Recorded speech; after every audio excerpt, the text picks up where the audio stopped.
Okay, second day mga koys. Update dito sa ginawa ni Rob. So, as usual, na una kami maglagay ng utility box, panel box. Sa yung mga box na kailangan i-maintain siya sa position. So, ganito yung diskarte talaga namin. Para sa akin kasi mas mabilis pag ganitong nailagay mo na agad yung mga utility box para sunod piping na.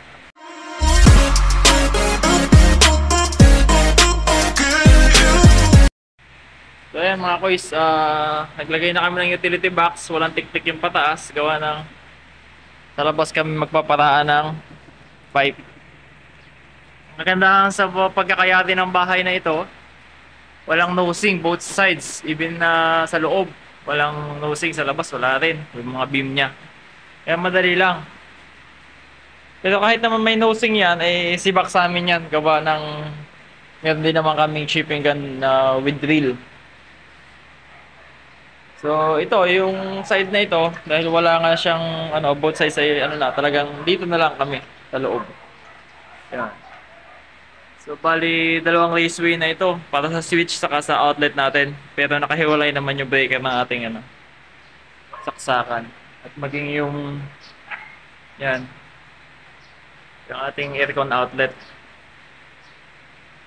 So things to consider dito mga koys ay depende sa pag-uusap nyo kung halimbawa na pag-usapan nyo kayo na magpapalitada. Gaya ng sa amin, kami lang bahala sa lahat kasi marunong din naman kayo magtapal niyan. So, kami nang bahala dito magtapal. Ang gandahan lang nito mga koys, yun nga, dahil naiabang na natin tong utility box, napakadali na lang siyang lagyan ng pipe. Kasi hindi ka na mag-iipit-ipit dito ng mga pako ng mga clamps. Para mai-hold yung gawa ng mismong yung utility box, siya yung mag-hold nung pipe natin. So, ayun. Sa taas tayo lahat dadaan, gawa ng may flooring na.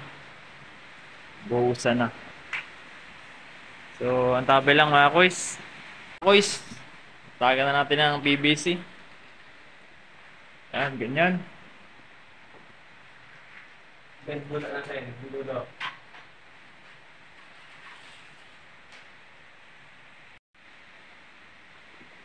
Mga koys, tuhod-tuhod lang. Sabi ko na, isang ba eh. Take two, maliit lang. Yan, kaya na yan. Para may lang yung junction box, nakaangat lang yung sa pader.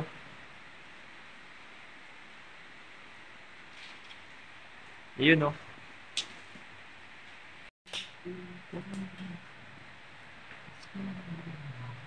Yun.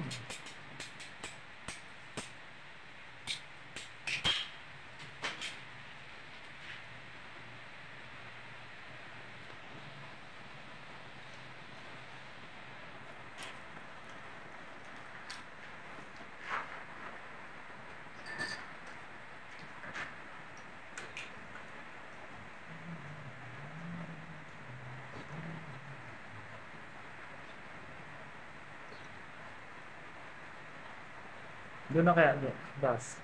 Doon na.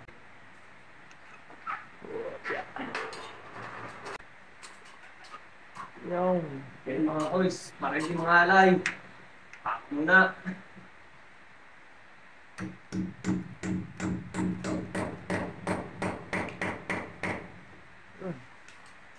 Ganun lang mga koys. Lang. Gusto namin yung pagkakapalitada. Gantong naglalatag na kami ng PVC. Dahil kami ay No si Balasi.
Give more.